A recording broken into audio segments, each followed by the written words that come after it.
성령의 인도를 받는 삶에 대해서 지난 시간 이어서 두 번째로 말씀을 전합니다.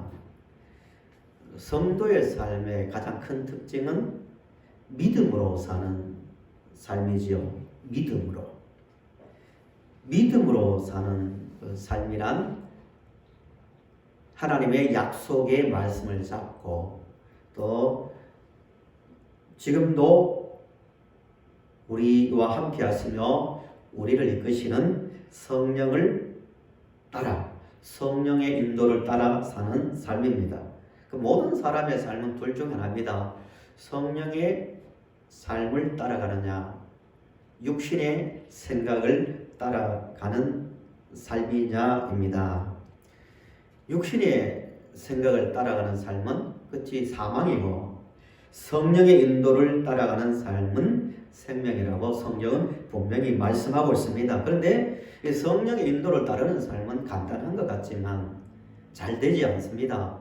사람은 아담과 하와가 타락한 이후에 자기 생각에 잡혔기 때문에 자기 눈, 자기 귀에 들리는 것, 자기 어떤 감각, 자기 어떤 감정, 이게 먼저 다가오는 게 타락한 인간의 본능이기 때문에 보이지 않는 성령의 인도를 받으려면 끊임없는 훈련이 필요합니다.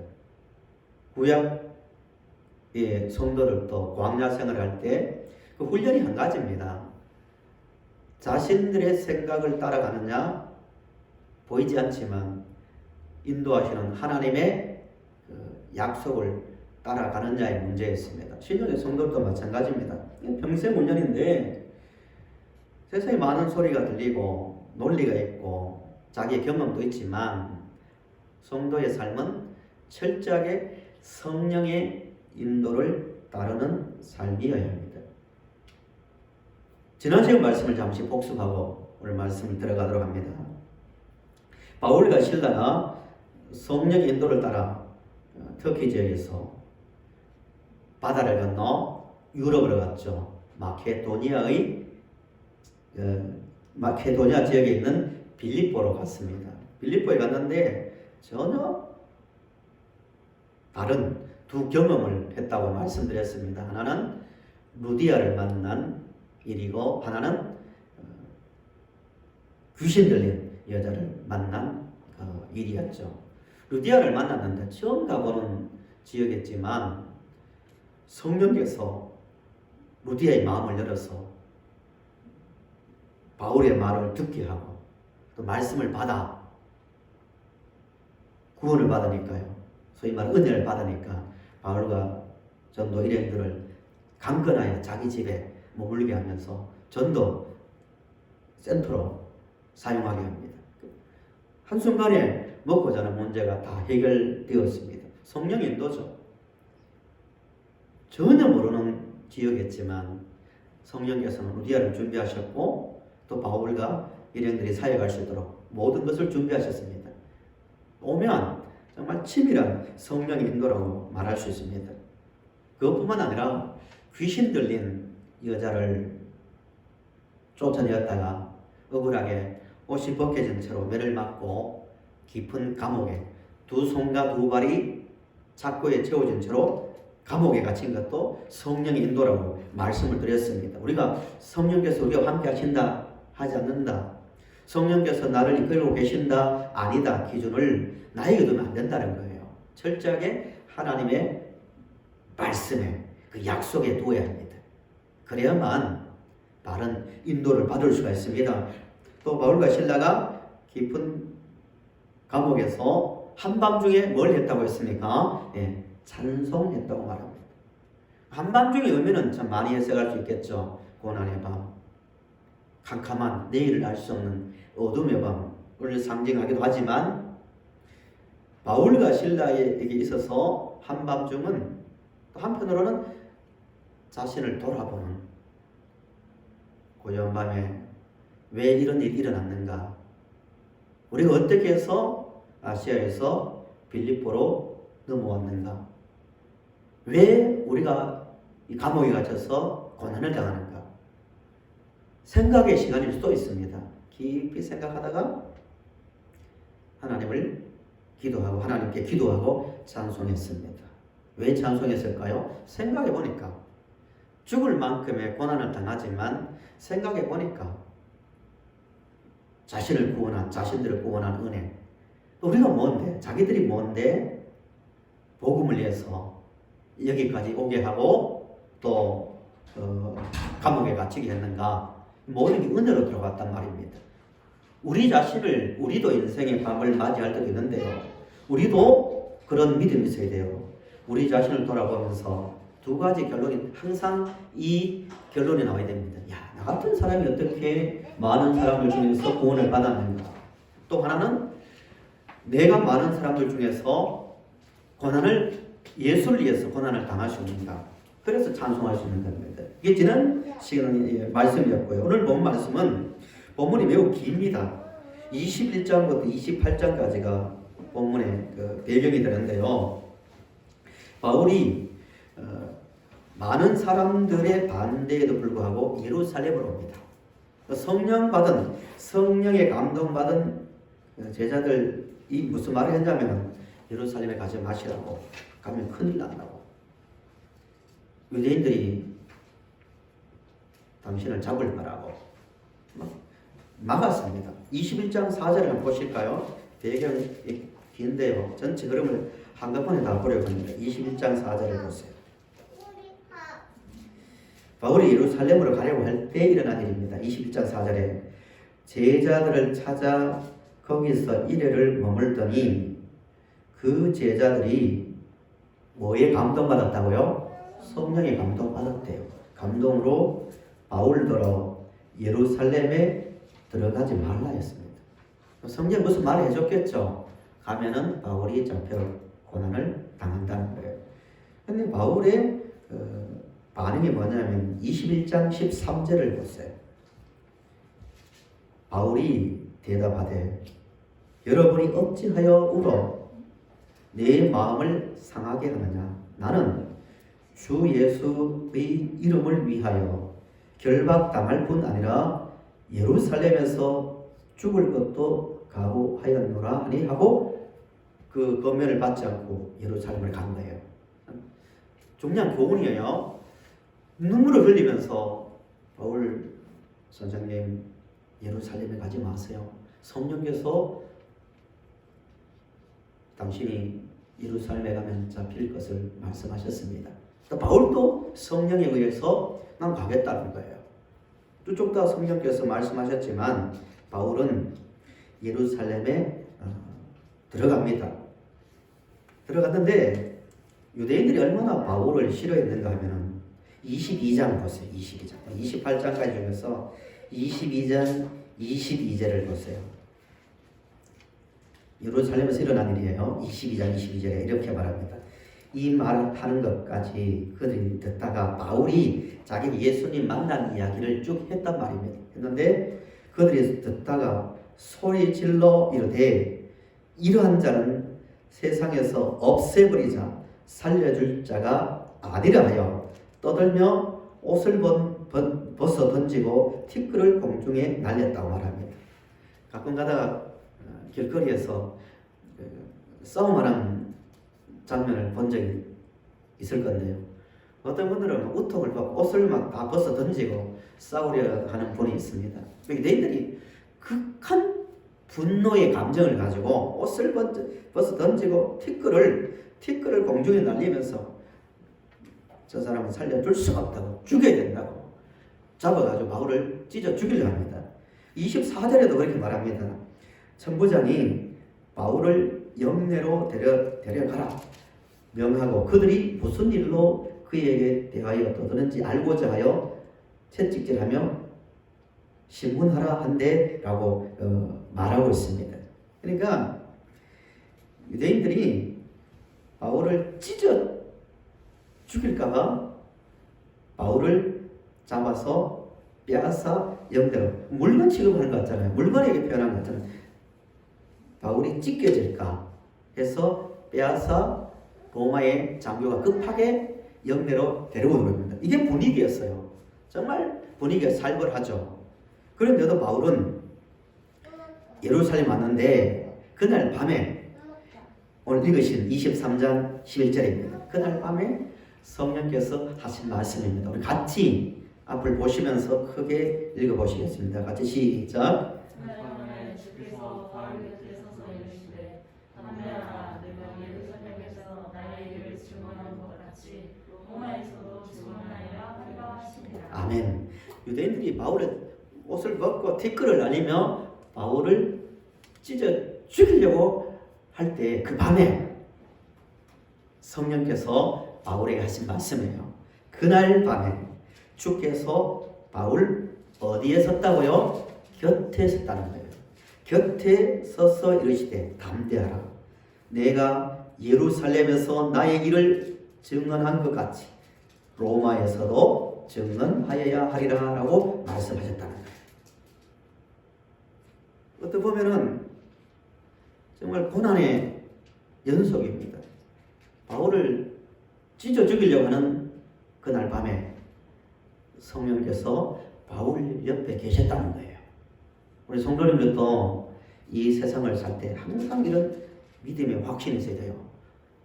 성령께서 우리를 떠나지 않고 항상 우리 곁에 계신다는 사실을 항상 기억하며 사시기를 바랍니다. 성령께서 이제 그 약속대로 바울을 인도하십니다. 바울을 어디로 인도하신다고요? 로마로. 그 당시 세계의 중심 국가를 할 수 있는 로마로 너를 인도한다 했는데 문제가 있어요. 성령께서 곁에 서서 말씀하셨지만 바울이 로마로 가는 그 과정 속에서 성령의 인도를 의심할 만한, 물론 인간의 생각이죠. 도대체 성령께서 우리 곁에 계시는가? 이 약속이 정말 유효한가 할 의심을 할 만한 일들을 세 가지를 크게 보면 세 가지 경험을 합니다. 첫 번째가 뭐냐면은 바울은 죄수의 몸이 됩니다. 분명히 성령께서 곁에 서서 내가 너를 로마로 가게 하겠다 이 말씀 아닙니까? 그런데 실제 일어나는 일은 바울이 죄수의 몸이 되어 오랫동안 로마로 가지 못하고 시달립니다. 예를 들어 보면 바울이 계속 예루살렘에서 가이사랴로 그 지역에서 불려다닌 그 장면을 보면요. 첫 번째는 유대인의 공회에 잡혀갑니다. 유대인들의 그 자치 재판 최고 의결 기관이죠. 바울이 거기서 형제들아 하고 정말 생명을 다해 열정을 가지고 설교합니다. 내가 오늘까지 범사에 양심을 가지고 양심을 따라 하나님을 섬겼다 하고 자기가 예수 믿는 이야기를 할 때 하자마자 대제사장이 하는 말이 저놈의 바울의 입을 차라라고 해요. 얼마나 인격 모욕적인 말 아닙니까? 입을 차라. 그 다음에 벨리스 23장에 보시면 벨리스 로마 총독에게 이제 잡혀갑니다. 파견된 로마 총독에게 잡혀 있을 때 24장 1절을 보세요. 바울이 당한 일이 하도 많으니까 다 설명할 수 없지만 24장 1절을 보세요. 닷새 후에 대제사장 아나니아가 어떤 장로들과 한 누구를 데려옵니까? 변호사 더들로와 함께 내려와서 총독 앞에 바울을 고발합니다. 대제사장이 그 나이 많은 제사장이 그 먼 길을 걸어서 변호사를 동원해서 바울을 고발합니다.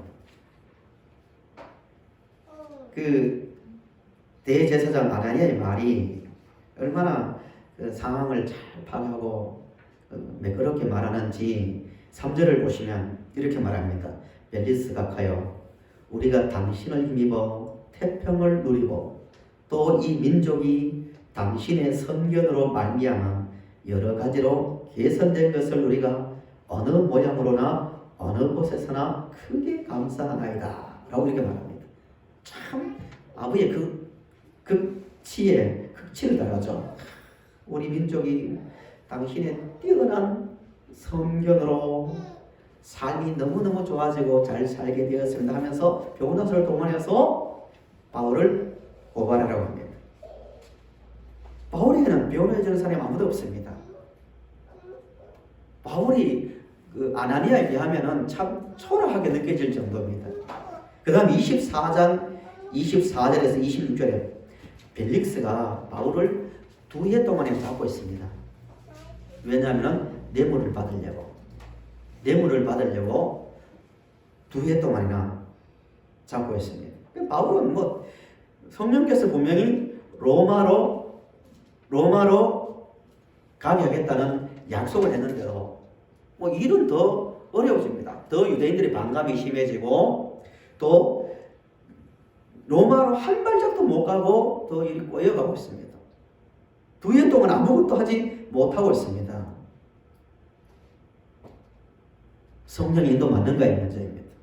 우리도 신앙생활 할 때 그럴 수 있잖아요. 열심히 기도하고 나는 성령의 음성을 들었다고, 성령께서 말씀하셨다고, 성령 하나님께서 나를 이렇게 인도하신다고, 내 옆에 서서 구체적으로 말씀하셨다고 했지만 실제로 일어나는 일은 아무것도 늘 무의미한 일이 반복되는 거예요.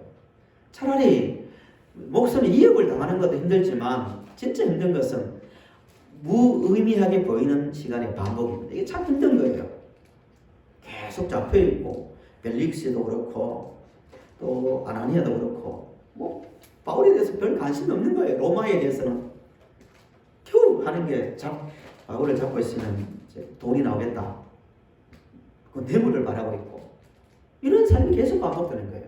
신앙생활 하는데 그때가 어렵습니다. 사실 인간으로 볼 때는 계속 기도하고 노력하는데 이 일은 하나도 진전되는 게 없이 반복될 때요. 그때도 우리는 믿음의 확신을 가져야 돼요. 성령께서 약속하셨다면 반드시 그 일을 이루어진다는 확신을 가지고 설 수 있기를 간절히 바랍니다. 그 다음에 벨릭스 후임으로 누가 왔냐면 베스도가 옵니다. 베스도가 24장 27절에 나와 있는데요. 계속 베스도도 상황을 정확히 파악하고 있습니다. 바울은 뭐 그렇게 큰 죄가 없다는 걸 알고 있거든요. 그런데도 베스도의 그 입장은 항상 정치인들이 그렇죠. 사람들의 마음을 얻기 위해서 행동하는 거죠. 알면서도 유대인들의 마음을 얻기 위해서 계속 바울을 잡고 시간만 끌고 있습니다. 현실이 이렇습니다. 이게 성령의 인도 맞는가에 대해서 깊이 한번 생각해 봐야 됩니다. 그 다음에 로마로 가는 중에 바울이 두 번째 경험하는 것이 뭐냐면 유라굴라라는 강풍을 만납니다. 유라굴라를 만나는데 27장을 한번 보세요. 다 찾아서 한번 보시겠습니다. 로마로 가는 길에 누가가 사도행전을 기록했잖아요. 27장 1절부터 8절까지를 제가 한번 쭉 읽어보겠습니다. 성령의 인도를 말하고 있는데 1절부터 7절을 한번 보세요. 우리가 배를 타고 이달리아에 가기로 작정되면 바울과 다른 죄수 몇 사람을 아구수도대의 백부장 율리오란 사람에게 맡기니 사람 이름 지명 잘 기억해 보세요.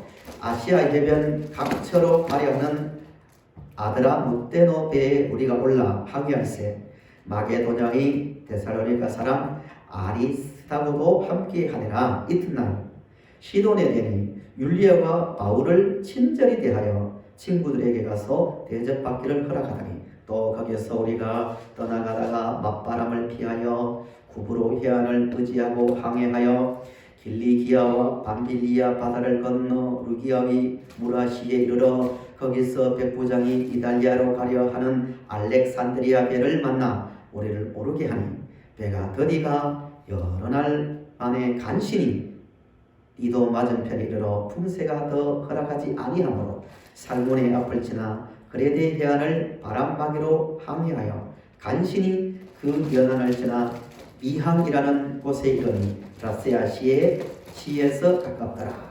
계속 읽으면 끝이 없는데요. 생소한 이름도 나오고 지명도 나옵니다. 발음하기도 힘들 정도의 이름도 많이 나옵니다. 왜 이렇게 구체적으로 우리가 몰라도 될 것 같은 이름도 기록하고 사람 이름도 기록하고 지명을 기록하고 일어난 일을 상세하게 기록할까요?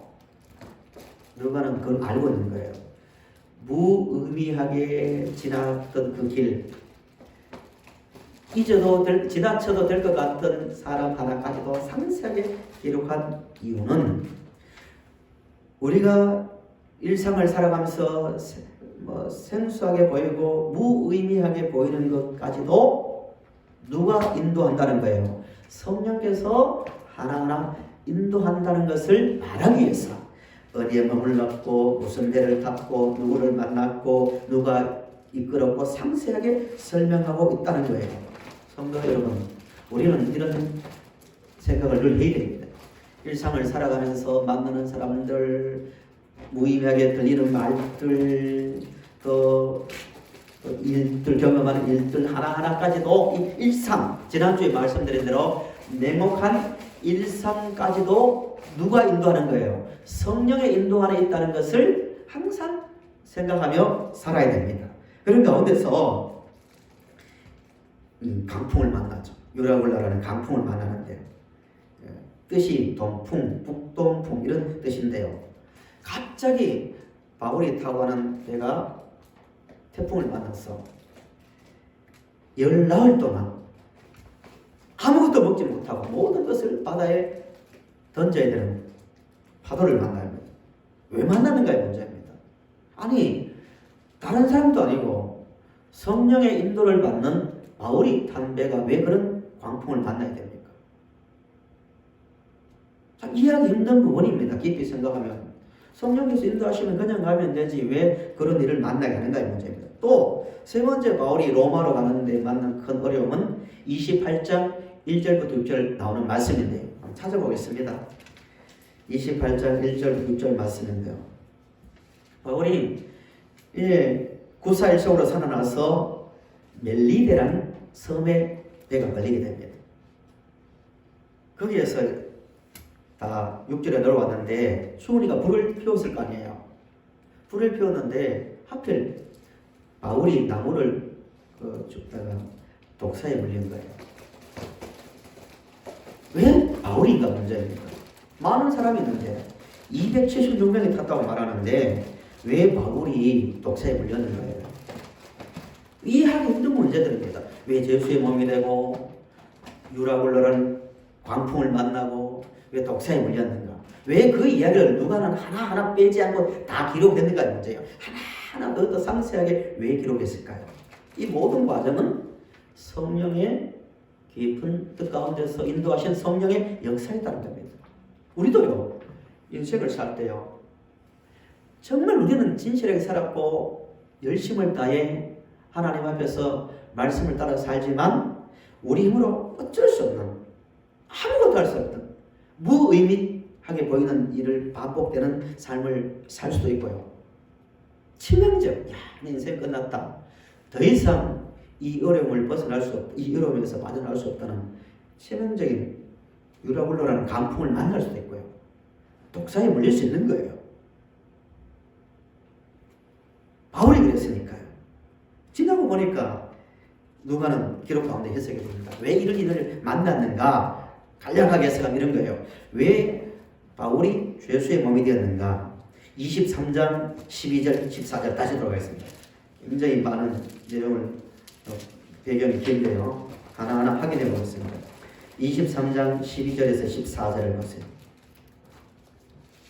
바울이 왜 죄수의 몸이 되었는가? 지나고 나니까 누가는 그걸 봤다는 거예요. 12절 읽어볼게요. 날이 새매 유대인들이 밤을 지어 맹세하되 바울을 뭐 하기 전에는, 죽이기 전에는 뭐 하지도 않는다고요? 먹지도 아니하고 마시지도 아니하겠다고 이같이 동맹한 자가 몇 명이라고요? 40명이라는 거예요. 암살자를 고생했다는 거예요. 40명이. 내가 바울을 죽이기 전에는 먹지도 않고 잠도 안 자겠다. 인간적으로 바울이 만약에 로마의 군인들에 의해 잡혀서 죄수의 몸이 되지 않았다면 바울은 살지 못했을 거예요. 지나고 나니까 그게 보였다는 거예요. 오늘도 마찬가지입니다. 왜 하나님께서 나를 이런 환경 속에 두시는가? 왜 이렇게 힘들게 하는가? 라고 생각되는 그런 일까지도, 그래서 성령 하나님께서 우리를 보호하고 영적으로 더 깨끗하게 하고 더 새롭게 하고 더 강하게 만들기 위한 하나님의 성령 하나님의 손길일 수 있다는 겁니다. 믿으시기 바랍니다. 두 번째는 왜 많은 배 중에서 그 배를 하필 그 배를 타서 유라굴로라는 파도를 만나서 고난을 당했느냐? 이유가 있다는 거예요. 27장 38절 보세요. 27장 38절. 37, 38절 읽어볼게요. 배에 있는 우리의 수는 전부 몇 명이라고요? 276명. 이거 계속 강조하거든요. 숫자를 어떻게 한 명 한 명 세기가 얼마나 힘들어요. 근데 이걸 다 세고 있었으니까 276명이었더라. 배부르게 먹고 어떻게 했습니까? 밀을 바다에 버려 배를 가볍게 했다는 거예요. 밀을 던졌대요. 뭘 말하냐면은 이 당시 276명이 타는 배는 굉장히 큰 배죠. 밀을 실은 무역선이었단 말입니다. 지중해 남쪽에 있는 이집트는 나일강 하류가 있잖아요. 그러니까 밀을 대량으로 생산했습니다. 그러니까 그 밀을 배에 실어서 로마를 가져가는 길이었단 말입니다. 무역선이란 말입니다. 276명이 누구였는가? 일반적으로 이렇게 봅니다. 그 배에 누가 타고 있습니까? 죄수들도 있죠. 무역업자도 있죠. 밀을 실어 나가니까. 노예들도 있겠죠. 그리고 이집트에 파견되었던 로마 폐역 군인들도 있을 거예요. 황실의 측근들도 있을 거예요. 일반적으로 그렇단 말입니다. 그래서 276명을 강조하고 있는 거예요. 이 사람들이 바울의 말대로 한 명도 죽지 않고 다 죽어야 될 그 파도를 만났지만 바울의 말대로 다 살아났습니다. 로마로 갔습니다. 각계각층에서 자기들이 경험한 일을 말했을까요? 안 했을까요? 계속 했을 거예요. 수십 번, 수백 번 했을 거예요. 평생 잊지 못할 일 아닙니까? 상식적으로는 유라굴로를 만나면 다 죽어야 돼요. 그런데도 바울이 그 배를 타기 전에도 그랬고 태풍 가운데서 그랬고 이후에도 절대로 우리는 한 사람도 죽지 않는다고. 하나님께서 그렇게 말씀하셨다고. 그대로 된 거예요. 이들이 276명의 이들이 로마의 각계각층에 퍼져서 복음을 전파하는데 중요한 어떤 기초가 밑바탕이 될 수도 있었을 겁니다. 성령 인도죠. 왜 독사에 물렸을까요? 왜 독사에 물린 이야기를 굳이 성경이 이렇게 기록했을까요? 28장 4절을 보세요. 28장 4절. 원주민들이 이 짐승이 그 손에 매달려 있음을 보고 독사가 바울을 물고 매달려 있었다는 거죠. 서로 말하되 진실로 이 사람은 뭐한 자로다? 살인한 자로다. 바다에서는 구조를 받았으나 공의가 그를 살지 못하게 함이로다 라고 했습니다. 사람들이 보고 소문을 들었다는 거예요. 바울의 말대로 유라굴로를 만났지만 바울의 말대로 바울이 섬기는 신의 도움으로 바다에서는 살아났지만 어디에서는 살아나지 못한다고 육지라는 거예요. 다원, 그러니까 다신, 로마와 그리스는 다신 사회잖아요. 바다신, 바람신, 또 무슨 신이 있습니까? 무슨 힘센 신, 번개신, 별별 신이 다 있습니다. 이 사상이 그리스 로마를 지배한 사상 아닙니까? 로마가 얼마나 자긍심이 높은 나라입니까? 법치주의. 재판받는 과정을 보세요. 정말 법대로 하려고 얼마나 많이 시도합니까? 법치주의죠. 법치국가죠. 세계에 로마 가는 곳마다 도로가 놓이고 정치가 안정됐습니다. 물론 식민지 나라에서 입장에서 보면 다른 말이 나오겠지만 자긍심이 대단했습니다. 최고의 철학을 가지고 있었습니다. 이런 사람, 이 나라에서 우리의 그 식민지 나라에서 하나님 이야기하면 잘 먹혀 들어가겠습니까? 인간대로 볼 때. 근데 이들이 아마 바다도 땅도 동시에 통치하는 신이 있다는 것을 아마 처음 알았을 거예요. 와, 저런 신도 있네. 바람이면 바람, 번개면 번개, 바다면 바다 이렇게 얘기하는데 땅과 바다까지도 다스리시는 유일신에 대한 이해가 조금씩 싹트기 시작했을 거예요. 그게 머리에 강하게 박혀 있었을 거예요. 이게 독사 사건입니다. 제가 드리는 말씀은 바울이 죄수의 몸이 되었던 태풍을 만났던 이 독사에 물리던 이 모든 것 하나하나까지도 지나고 보니까 성령의 세밀한 인도였다는 겁니다. 말씀을 정리합니다. 우리 이런 질문을 할 수 있어요. 목사님, 바울은 그날 밤에 성령 옆에 서서 내가 너와 함께 한다고 하겠다는 말씀을 들었으니까 그 어려워도 참았지. 저도 만약에 우리도 성령께서 옆에 나타나셔가지고 누구야, 누구 성도야, 너 끝까지 로마까지, 너 인생의 로마까지 내가 인도한다, 이 말 들으면 저도요, 태풍만 나도 인생의 치명타라고 할 수 있는 독사에 물려도 무슨 일을 당해도 저는 이길 수 있을 것 같습니다 라고 말할 수 있을 겁니다. 그러면 성령께서 우리에게는 함께 하신다는 말씀을 안 하셨나요? 하셨습니다. 마태복음 28장 20절에 이렇게 말씀하셨습니다. 주님께서 볼지어다 내가 세상 끝날까지 너희와 항상 함께 있으리라고 분명히 말씀하셨습니다. 세상 끝날까지, 영적인 로마, 우리 인생의 끝날까지 주께서 성령으로 함께 하신다는 말씀을 하셨습니다. 믿으시기 바랍니다. 말씀의 결론입니다. 성령께서 함께 하시기 때문에 우리는 냉혹한 현실 속에 살지만, 때로는 무의미하게 보이는 반복되는 현실 속에 살지만, 때로는 그 환경 속에서 아픔을 당할 수 있지만 우리는 두려울 거 없습니다. 왜냐하면 성령께서 함께 하시기 때문입니다. 지난주 말씀대로 베드로 사도의 말씀을 다시 한번 전합니다.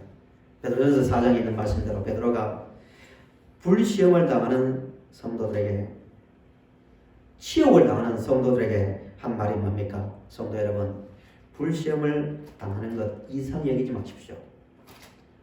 그리스도 이름으로 치욕을 당할 때도 복 있는 자로 여기십시오. 왜 그렇다고요? 하나님의 영이 너희 위에 계심이라고 분명히 말씀하셨습니다.